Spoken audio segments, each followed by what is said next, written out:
여러분 안녕하십니까? C채널 매거진 굿데이 첫 소식입니다. 6.25 전쟁 70주년을 맞는 올해 한국교회는 남북 평화 통일에 대한 새 다짐을 품고 있습니다.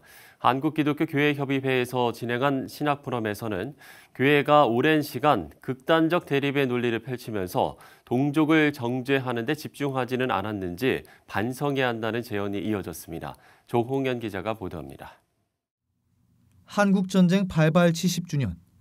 아물지 않은 상처를 덮어두고 지금까지 걸어왔던 한민족은 아직 남북한 대치를 거듭하면서 가까워지지 않는 평행길을 걷고 있습니다. 최근에는 북한 지도부층이 청와대 한라인을 비롯한 모든 남북한 통신 연락 채널마저 끊어버리고 대대적으로 대한민국을 적으로 돌린 상황. 6.25 70주년을 맞는 올해 용서와 화해를 위한 목소리를 더 크게 외치고자 했지만 분위기는 오히려 그 어느 때보다 냉랭합니다. 정의와 평화의 사도로서 역할을 감당해야 할 교회가 상대방을 향한 비난과 정죄에 집중하고 분열만을 조장하지 않았는지 반성의 목소리가 나오고 있습니다. 한국기독교교회협의회에서는 지난 12일 민족 화해와 한반도 평화를 위한 교회의 과제를 주제로 신학 포럼을 진행했습니다. 포럼에서 홍승표 감리교 신학대학교 외래 교수는 공산주의와 사회주의에 대한 무조건적 혐오와 적대의 정서가 또 다른 차별을 합리화해왔다고 지적했습니다. 홍 교수는 공산주의에 대한 이해를 통해 우리의 민주주의 체제가 더 우월하다는 것을 가르치는 승공 교육이 필요했다면서 교회는 지금까지 맹목적인 반공만을 강조해 물신주의와 정교 유착, 교회 분열 등의 많은 부작용을 낳았다고 덧붙였습니다. 한국전쟁에 반공주의가 신앙화되면서 바로 말게이로 표된 그 차별적 언어 이런 것들이 이후에 현대사회 한국교회에 다양한 차별을 합리화, 확대 재생산하는 근거이자 메커니즘이 되었습니다. 그래서 이런 것들이 오늘 현대 한국교회 극복해야 될 과제가 아닐까. 교회는 다시 어떤 길로 나아가야 할까? 김희연 한국기독교장로회 평화공동체운동본부 집행위원장은 용서와 화해, 평화운동의 지역화를 이루는 것이 교회의 소명이라면서 기독교의 화해통일운동이 상층 지도부의 운동보다는 평신도들과 작은 교회까지 주체가 될 수 있는 운동 방식이 필요하다고 밝혔습니다. 김희연 위원장은 해외 선교에 쏟았던 관심을 한반도 선교를 위해 일정 부분 전환하자면서 도시와 농촌 교회 간의 협력적 시너지가 발휘될 수 있는 시스템을 강조했습니다. 여전히 우리가 돈이 주도하는 산업 문명에 편승해서 그렇게 목숨이나 연명하는 길을 마치 예수의 길이라고 할 수 없다면 어떻게 해서든지 새로운 영성과 성장력을 불러내야 하지 않겠는가. 코로나19의 대유행으로 대대적인 변화가 요구되고 있는 시대. 남북의 화해와 평화를 위해서는 근본적인 방식의 전환과 함께 한국교회의 국내외 선교 전략이 필요하다는 제언이 이어집니다. C채널 뉴스 조홍현입니다. C채널 방송과 월드비전이 함께하는 희망터치, 코로나19로부터 아이들을 지켜주세요 편이 오는 19일에 방영됩니다. 이번 방송에서는 코로나19 사태로 큰 어려움에 처한 아프리카의 상황을 조명하는데요. 한국계의 많은 관심과 기도가 필요해 보입니다. 변현준 기자입니다. 다른 대륙보다는 비교적 늦었지만 코로나19 감염 확산 속도가 빠르게 증가하고 있는 아프리카. C채널 방송과 월드비전이 함께하는 이번 희망터치에서는 코로나19 사태로 큰 어려움에 처한 아프리카의 상황을 조명합니다. 이건영 인천 제2교회 담임 목사와 차윤아 아나운서가 진행하는 이번 방송에는 희망터치 케냐 편에 출연했던 강릉 중앙감리교회 이철 목사와 탄자니아 편에 출연했던 찬양사역자 시와그림의 김정성 목사가 함께합니다. 지난 2017년 희망터치를 통해 케냐를 방문했던 이철 목사는 아프리카의 열악한 지역은 하루에 한 끼조차 제대로 먹기 힘든 상황이라고 말했습니다. 이철 목사는 이어 적은 액수의 후원도 아프리카로 건너가면 생명을 살린다면서 한국교회에 더 많은 관심과 기도, 후원이 필요하다고 당부했습니다. 한 끼라도 안정적으로 먹어야 그다음에 위생도 지키고 잠자리도 지키고 하지 먹는 것 자체가 안 되니까 그 다음 얘기는 진행할 수가 없는 거죠. 돈 1,000원이 여기에서는 별 능력이 없지만 저기 아프리카로 건너가면 사람을 살려요. 긍휼의 마음을 갖고 적은 액수라도 동참해 주셔서 실제적으로 도움을 줄 수 있었으면 좋겠습니다. 네. 지난해 희망터치를 통해 탄자니아에 다녀온 시와 그림 김정성 목사는 작은 후원들이 모여 마을에 우물이 만들어지고 그 우물은 생명의 샘이 된다고 강조했습니다. 이어 우리나라 또한 코로나19 사태로 어려운 상황이지만 힘들 때 건네는 도움의 손길은 하나님께서 분명히 갚아주실 것이라고 말했습니다. 여러 명이 모이면요, 그 마을에 우물이 생기더라고요. 네. 그래서 그 우물을 먹고 마을이 살아나고 생명이 살아나더라고요. 어려울 때 하나님 앞에 드리는 그 손길과 그 마음은 하나님 반드시 갚아주실 거라고 믿거든요. 아멘. 불쌍히 여기는 마음으로 함께 해주셨으면 좋겠고, 그 손길은 반드시 또 하나님 축복하신다는 걸 기억하셨으면 좋겠습니다. 이날 방송에서는 이외에도 에티오피아, 우간다와의 현장 연결을 통해 각 지역의 상황과 사역의 어려움, 필요한 도움 등에 대해 이야기할 예정입니다. C채널 방송과 월드비전이 함께하는 희망터치 코로나19로부터 아이들을 지켜주세요 편은 오는 6월 19일 금요일 오전 10시에 C채널 방송과 C채널 유튜브를 통해 시청할 수 있습니다. C채널 뉴스 변현준입니다. 국가인권위원회 최영애 위원장이 한국괴총연합을 방문해서 대표회장 김태형 목사와 유정호 목사 등을 만나 인권위원회 임무와 포괄적인 차별금지법 추진 등의 사업을 설명했습니다. 최영애 위원장은 기독교에서 차별금지법 추진에 대해 우려하는 것을 알고 있다면서 그 우려의 지점을 충분히 경청하기 위해 왔다고 밝혔습니다. 김태형 대표회장은 차별금지법이 개별적 차별금지법에 따른 차별금지를 넘어서 결국 성소수자를 염두에 두고 추진하는 특별법이라면서 인권을 침해하는 역차별을 가져와 오히려 보편적 인권 정책에 역행하는 거라고 지적했습니다. 소강석 사회정책위원장은 서구 사회가 문화 막시즘의 황혼기에 후회하고 있는 동성애 정책을 뒤따를 이유가 있을까 물으면서 포괄적 차별금지법은 한국교회 전체가 반대하고 있어 잠시 멈춰서서 국민들의 진솔한 의견을 듣길 바란다고 당부했습니다. 이에 대해서 최영애 위원장은 교계의 입장을 잘 들었다. 앞으로도 계속 대화하면서 접점을 찾아보도록 노력하겠다고 밝혔습니다. 6.25 전쟁 70주년을 맞아서 대규모 행사로 계획되고 있었던 엑스플로 2020 통일선교대회가 코로나19 상황으로 축소해 진행될 예정입니다. 6월 25일 오후 6시 25분 경기도 파주 임진각 평화누리에서 개최될 이번 엑스플로 2020 대회는 최소 인원만 현장에 참석한 채 유튜브 등 인터넷을 통해 전 세계로 대회를 생중계하기로 결정했습니다. 박성민 CCC 공동대회장은 현장에 더 함께 모이지는 못하지만 온라인을 통해서 전 세계로 더 많은 사람들이 참석한다는 것에 오히려 긍정적이라면서 하나님께서 원하시는 대로 모든 게 진행될 거라고 밝혔습니다. 주요 하나되게 하소서란 주제로 3부에 걸쳐 진행되는 이날 대회에서는 찬양 사역자 고영원의 부흥한국과 가수 조성모 등이 함께 참여할 예정입니다. 예수교 대한선결교회 소속인 신월동교회 단기선교팀이 지난 8일부터 4일간 전라남도 지역교회를 방문해서 코로나19로 겪는 어려움을 위로하고 교회 건물 보수 공사를 펼쳤습니다. 다양한 건축 전문가들 21명으로 조직된 선교팀은 무안군 운남제일교회 사택 내부를 도색하고 필름 난방과 도배, 장판을 새로 깔거나 강단 음향과 영상시설을 새로 교체하는 등 낙후된 교회 시설을 복구하기 위해서 구슬땀을 흘렸습니다. 경기도가 최근 대북전단 살포 행위에 체포나 처벌을 하겠다면서 범죄로 간주한 것에 대해서 한국 순교자의 소리가 유감과 반대의 뜻을 밝혔습니다. 한국 순교자의 소리 대표 에릭 폴리 목사는 지난 15년간 정부와 긴밀한 협력 속에 성경을 담아 보내는 풍선 사역을 이어왔다면서 당국의 협력으로 지속해온 풍선 사역을 평화와 안전을 위협하는 불법 행위로 규정한 처사에 비통함을 느낀다고 밝혔습니다. 에릭 폴리 목사는 정부를 위해 일하는 사람의 말뿐 아니라 수년간 책임감 있게 행동해온 비영리 단체들과 시민의 말도 경청해달라고 밝혔습니다. 또 북한 선교에 대한 순교자의 소리의 지원은 계속될 것이고 신실함의 대가로 정부가 우리에게 내리는 어떤 처벌도 기쁜 마음으로 기꺼이 감당할 거라고 순교자의 소리 측은 전했습니다.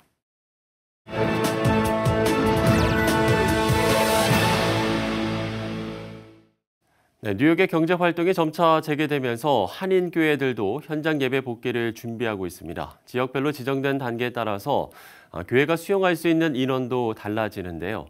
자세한 소식 뉴욕교회 협의회장 뉴욕 그레인넷 교회 양민석 목사와 연결해서 들어보도록 하겠습니다.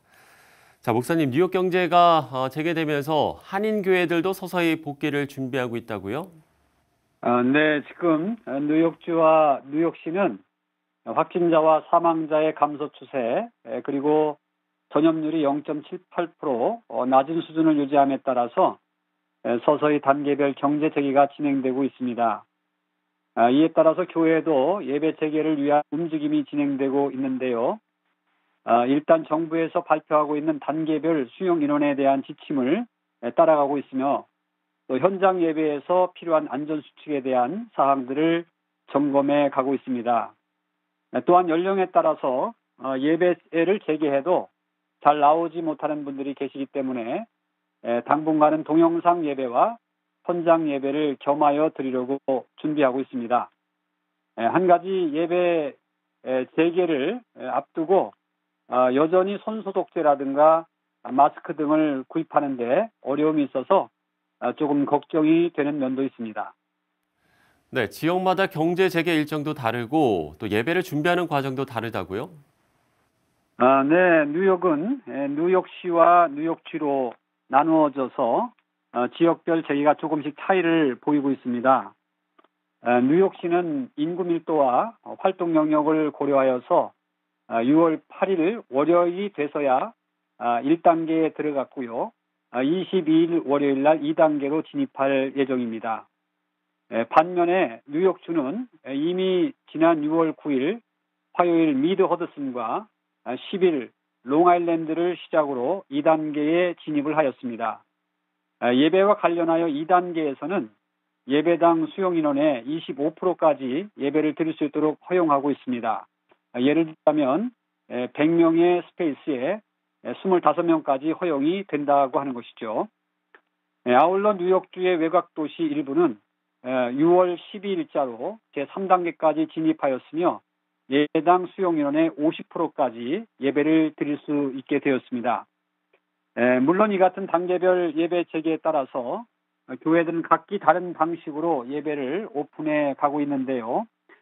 먼저는 드라이브인 예배를 시도하는 교회들이 있고 또 파킹랏이 여의치 않은 교회들은 예배 횟수를 늘려서 실내 예배를 재개하려는 교회들도 있습니다. 또한 좀 더 안전을 많이 고려하고 있는 교회들은요. 3단계가 완전히 이루어지고 사회적으로 좀 더 안정될 때까지 예배 재개를 미루고 있는 교회도 있습니다.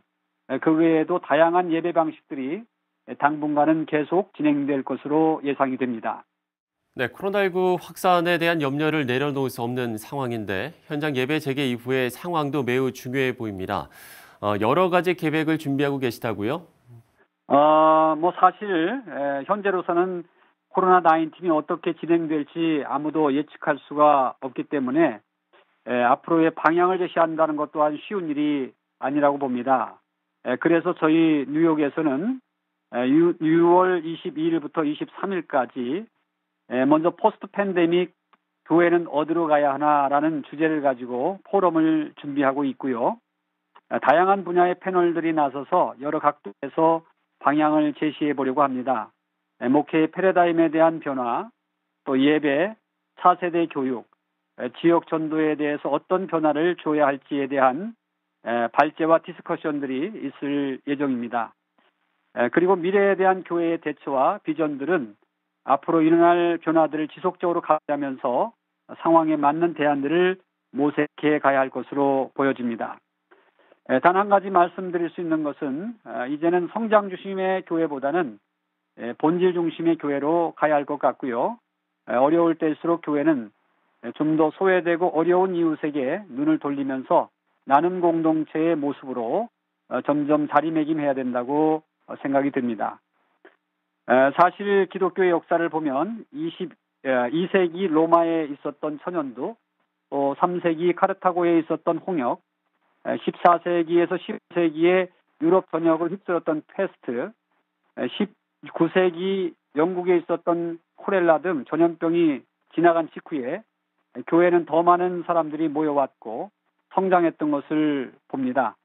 이유는 어려운 시기에 더욱 헌신적으로 이웃을 돌보며 주님의 사랑을 실천한 결과였던 것이죠. 아무쪼록 팬데믹이 하나님의 은혜 가운데 속히 종식되기를 기도하면서 모든 교회들이 더욱 믿음과 용기를 갖고 사랑의 등불을 켜나가기를 간절히 기원하고 있습니다. 네, 코로나19와 인종차별 시위 등으로 한인 사회까지 어려움이 가중됐는데 모든 상황들이 나아지고 무엇보다 다시 열리는 예배를 통해서 온전한 회복이 일어나기를 저희도 함께 기도하겠습니다. 뉴욕 그레인넷 교회 양민석 목사와 이야기를 나눠봤습니다.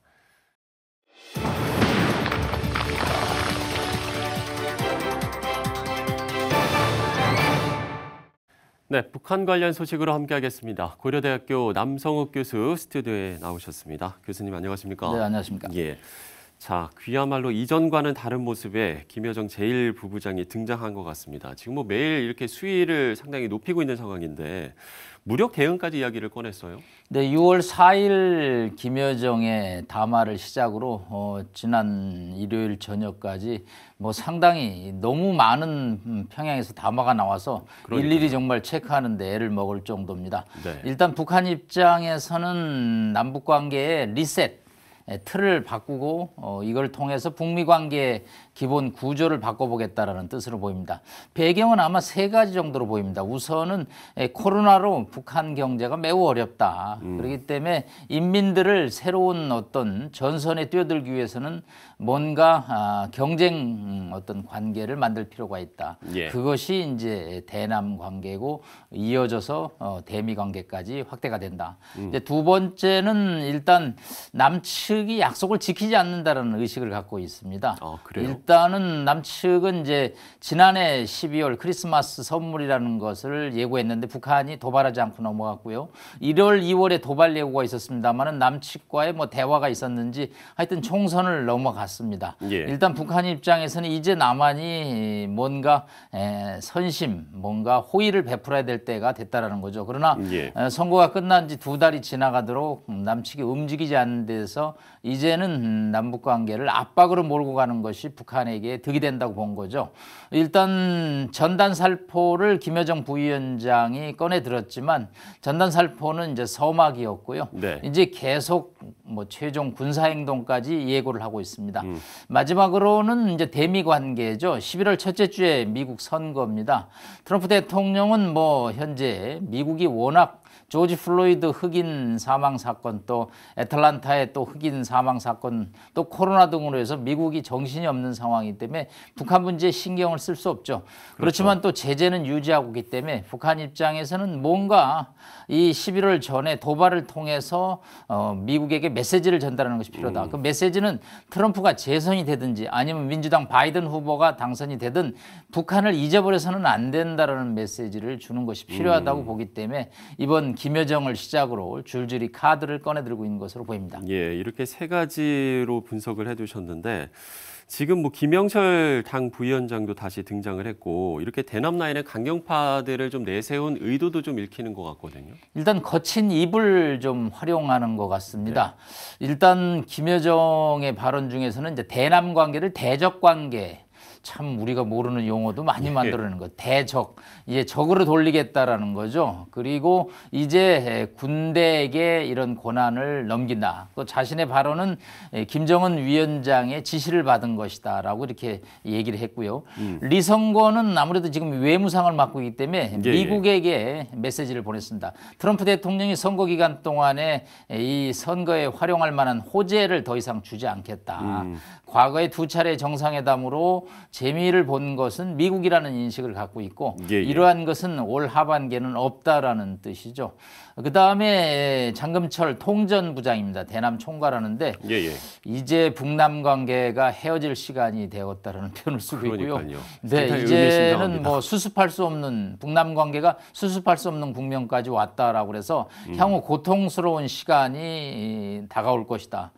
하여튼 말들은 굉장히 거칠면서 상당히 압박을 하고 있습니다. 네, 고통스러운 순간이 다가올 것이다 이렇게 이야기를 했는데 그러면 이제 많은 사람들이 이제 좀 걱정하고 또 우려하는 부분 중에 하나가 북한의 다음 행보가 뭐냐 이런 부분인 것 같거든요. 어떤 좀 이제 앞으로의 어떤 좀 행보에 나설까요? 일단은 이제 25일이 6.25 전쟁 발발 70주년인데 예. 이제 대북 전단 살포를 예고를 합니다. 북한은 여기에 대해서 강력하게 대응하겠다. 그래서 고사포라는 것을 이제 발표를 하면 약간의 무력 충돌이 있을 거고요. 그 다음에 개성에 있는 남북 연락사무소 건물이 있습니다. 이게 우리나라에서 한 100억 들여서 지은 건데 뭐 이거를 뭐 폭파하겠다라는 등 메시지를 또 보내고 있고요. 예. 최종적으로 이제 NLL 또 비무장지대에서 군사적인 도발을 배제할 수 없겠습니다. 이런 카드를 넘어서 미국을 겨냥하기 위해서는 한 1000에서 2000 정도의 네. 중장거리 미사일 발사까지도 압박을 가함으로써 워싱턴을 압박하는 것은 역시 군사적인 도발이기 때문에 예. 일련의 이런 시나리오들이 과연 시계열적으로 계속 나올지는 좀 확신할 수는 없지만 남한에 대해서 뭔가 행동을 꺼내는 것은 예. 분명해 보입니다. 어쨌든 이번 이 갈등의 발단으로 떠오른 게 이 대북 전단 살포 문제지 않겠습니까? 이거에 대한 그러면 해법은 어떻게 가져가야 될 거라고 네, 보세요? 해법은 이제 지속하느냐 중단하느냐를 두고 둘 중에 하나겠죠. 네, 어떤 것이 더 우선이냐에 관해서 일단 국내법은 남북 교류 협력법과 또 국내 헌법의 표현의 자유 두 가지입니다. 네. 전단을 살포하는 것은 본인의 표현의 자유죠. 그런데 이제 정부가 내세우는 것은 9.19 남북 군사합의는 국제관계에 따른 합의죠. 이제 국제법이 우선하느냐, 국내법이 우선하느냐, 이제 이런 양측의 주장이 충돌하고 있는데 사실은 이 문제는 뭐 법리상으로 판단하기는 상당히 어렵고요. 예. 가장 예민한 해법은 이걸 통해서 비무장지대에 군사적인 충돌이 나는 것은 좀 바람직스럽지 않고요. 그렇지만 또 북한 주민들에게 정확한 어떤 정보를 전달하는 뭐 그런 것은 또 북한의 민주주의와 뭐 어떤 개혁 개방을 위해서 또 바람직한 측면도 있기 때문에 이것은 정부가 이런 단체들과 협의를 통해서 문제점과 대안을 제시하는 게 낫지. 이것이 남북교류협력 위반이다, 고발한다, 또 뭐 헌법상의 표현의 자유 우선이다, 국제법 우선이다. 이런 법리상의 논리는 조금 지금으로서는 적절치 않다고 봅니다. 네. 어쨌든 대북 관계에 대해서 다시 한번 좀 시험대에 오른 것 같습니다. 글쎄요, 이 한반도의 지금 이런 상황에 어떤 탈출구가 있을까요? 어떤 외교적 좀 해법이 사실은 있을까요? 뭐 6월 15일은 6.15 공동선언 20주년이고 또 그렇죠. 6월 25일은 한국전쟁 발발 70주년이라 한반도의 국제정세가 아주 소용돌이 쳤던 하나의 계절이기도 합니다. 그런데 6월 4일 김여정의 담화를 시작으로 다시 한번 소용돌이에 치고 있습니다. 현재로서는 뭐 대화의 끈을 유지하는 것이 중요하죠. 네. 북한이 뭐 청와대 한라인까지 현재는 이제 끄는 상태죠. 그래서 당연히 이제 특사 얘기가 나오는데 문제는 남측이 북측의 특사를 제안해서 수용하지 않는다면 또 우리 입장이 어긋나죠. 그러니까요. 한편으로 또 가서 우리가 해줄 수 있는 것이 과연 무엇일까에 관해서 상당히 어려운 상황입니다. 현재는 대북 제재가 지속되고 있기 때문에 무엇을 주는 것이 현금이 됐든 물자가 됐든 쉽지는 않은 상황이거든요. 그렇죠. 다만 제 개인적으로 지금 북한이 코로나 대응을 위해서 북한의 평양 종합병원 20층짜리 2개 동을 짓고 있는데 예. 거기에 뭐 인도적 차원에서 의료 물자를 좀 지원함으로써 남북이 좀 긴장을 가라앉히고 서로 대화의 소통의 채널을 유지하는 것이 필요합니다. 북한도 국제사회 대북 제재 때문에 남측이 움직이지 못하는 측면을 좀 이해해야 됩니다. 남측이 그것을 뚫고 나오라. 이것은 쉽지 않죠. 북한의 억지 주장이죠. 한국은 국제사회의 일원으로 움직이기 때문에 그러니까요. 한국에서 운신의 폭이 넓지 않기 때문에 결국은 이 문제는 북미 간의 대화가 재개돼야지 남측의 운신의 폭이 있지 않냐. 북측도 그랬습니다. 남측이 비핵화에 최선을 다하라고 그랬더니 남측이 어딜 끼느냐는 식으로 또 발언이 나올 정도로 한국의 입장이 쉽지는 않은 상황인데 인도적 어떤 의료물자 지원 등을 통해서 일단 긴장은 가라앉히고 뭔가 북미 간의 또 대화의 끈을 이어가는 그런 노력이 필요하다고 봅니다. 네, 정말 이 교수님 이야기를 들으면서 정말 평화를 향해 가는 길이 쉽지는 않구나. 라는 걸 다시 한번 깨닫습니다. 그럼에도 불구하고 정말 이 남북관계 해법을 위한 좀 실효성 있는 노력들을 우리가 좀 찾아봐야 될 것 같습니다. 네, 고려대학교 남성욱 교수와 이야기를 나눠봤습니다. 오늘 말씀 고맙습니다. 고맙습니다. 한국기독교교회협의회가 6.25 전쟁 70주년을 맞아서 신약 포럼을 진행했습니다. 국가인권위원회 최영애 위원장이 한국교회 총연합을 방문해서 인권위원회 임무와 포괄적 차별금지법 추진 등의 사업을 설명했습니다.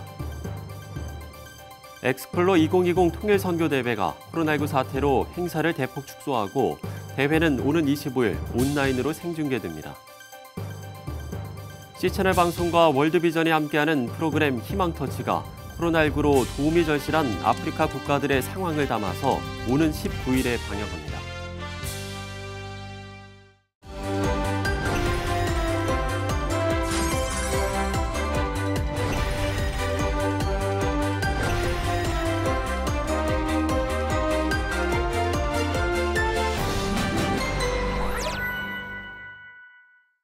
네, 평화는 마치 박수를 치는 것과 같아서 홀로 완성할 수 없는 과제입니다. 코로나19 상황 속에서 남북 문제가 또 다른 큰 변수로 떠오르고 있는데 관계 악화를 막기 위한 신뢰의 행보가 더없이 필요해 보입니다. C채널 매거진 굿데이 오늘 순서는 여기까지입니다. 시청해주신 여러분 고맙습니다.